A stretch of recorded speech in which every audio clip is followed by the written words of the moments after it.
Big pass Ranjith அவரோட மனைவிக்கு பிரம்மாண்டமான கார் ஒண்ணு பரிசா குடுத்திருக்காரு அப்படிங்கிற தகவல் தான் சமீபத்தில தெரிய வந்திருக்கு. அது என்ன அப்படிங்கிற கம்ப்ளீட் டீட்டெயில தான் இந்த ஒரு வீடியோல நம்ம பார்க்க போறோம். பிக் பாஸ் சீசன் 8ல ஒன் ஆஃப் த கண்டஸ்டன்ட்டா பிரபல நடிகரும், இயக்குனருமான ரஞ்சித் அவர்கள் கலந்துக்கிட்டாரு. இவரு கிட்டத்தட்ட 77 நாட்களுக்கு பிக் பாஸ் வீட்டுக்குள்ள இருந்திருந்தாரு. கடந்த வாரம் தான் இவரு பிக் பாஸ் வீட்ட விட்டு வெளிய போயிருந்தாரு. பிக் பாஸ்ல இவருக்கு ஒரு நாளைக்கு சம்பளமா மட்டுமே கிட்டத்தட்ட 50,000 வந்து பேசப்பட்டிருக்கு. அப்படி பார்க்கும்போது இவருக்கு பார்த்தீங்கன்னா, கிட்டத்தட்ட 77 இன்டு 50,000 அப்படி பார்த்தா 30,58,000 இவருக்கு சம்பளமா பிக் பாஸ்லேருந்து வழங்கப்பட்டிருக்கு. இந்த ஒரு தொகையை ரஞ்சித் அவர்கள் என்ன பண்ணியிருக்காரு அப்படிங்கிற தகவல் சமீபத்தில் வெளியாகியிருக்கு. இந்த ஒரு பணத்தை அவர் 2 வகையா பிரிச்சிருக்காரு. ஒண்ணு அவரோட ஃபேமிலிக்கு, இன்னொன்னு ஹெல்ப் பண்றதுக்கு.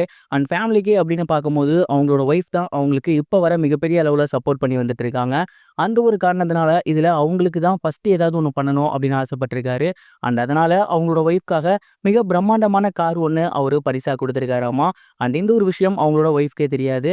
இத ரொம்பவே சர்ப்ரைஸா தான் ரஞ்சித் அவர்கள் அவங்களோட ஃபேமிலிக்கு பண்ணியிருக்காரு.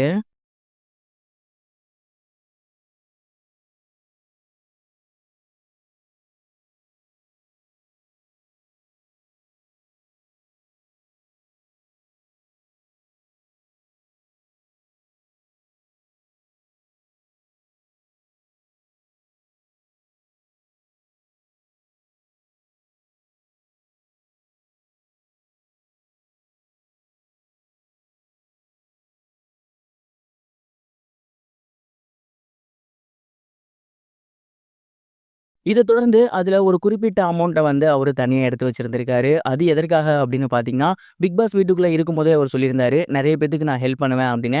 அத தான் வெளிய வந்துமே அவரு பண்ணியிருக்காரு. அவரு அந்த பணத்துல நெறைய ஏழை குழந்தைகளுக்கு தான் ஹெல்ப் பண்ணியிருக்காரு. அண்ட் அநாத ஆசிரமங்கள், முதியோர் இல்லம்லாம் இருக்கும் இல்லையா? இதுக்கெல்லாம் வந்துட்டு பணத்த செலவு பண்ணியிருக்காரு. இப்படி அவருக்கு கிடைச்ச 30,58,000 சம்பளத்த அப்படியே அவங்களோட ஃபேமிலிக்கும், அது மட்டும் இல்லாம வெளியில இருக்கக்கூடிய நல்ல உள்ளங்களுக்கும் செலவு பண்ணியிருக்காரு அப்படிங்கிறது தெரிய வந்திருக்கு.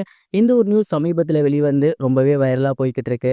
இது ஒரு புறம் இருக்க, இசையமைப்பாளர் ஜிவி பிரகாஷ் சமீபத்தில ஒரு பேட்டி ஒண்ணு குடுத்திருந்தாரு. அந்த ஒரு பேட்டியில நெறைய விஷயங்கள் ஷேர் பண்ணியிருந்தாரு. நெறைய பேர் வந்துட்டு சினிமால பெர்சனல் லைஃப்பையும், புரொஃபஷனல் லைஃப்லயும் ஒண்ணா மிங்கிள் பண்ணிக்கிறாங்க.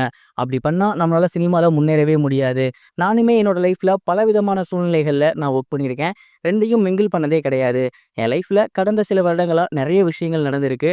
அந்த டைம்ல கூட நான் வந்து டெடிகேட்டடா வொர்க் பண்ணிட்டே தான் இருந்தேன். இந்த ஒரு விஷயத்த எல்லாருமே புரிஞ்சுக்கணும் அப்படிங்கிற மாரி ஜிவி பிரகாஷ் அவர்கள் சொல்லியிருந்தாரு. சமீபத்தில இவங்களும் சைந்தவியும் சேர்ந்து ஒண்ணா கான்செர்ட் பண்ணியிருந்தாங்க. இதனால இவங்க மறுபடியும் 2 பேரும் சேர வாய்ப்பு இருக்கா? அப்படிங்கிற மாரி நெறைய பேர் கேள்வி எழுப்பி வந்துட்டு இருக்காங்க. அத டோட்டலாவே அவர் ரிஃப்யூஸ் பண்ணிட்டாரு. சிங்கரா அவங்க வந்து பாடியிருந்தாங்க.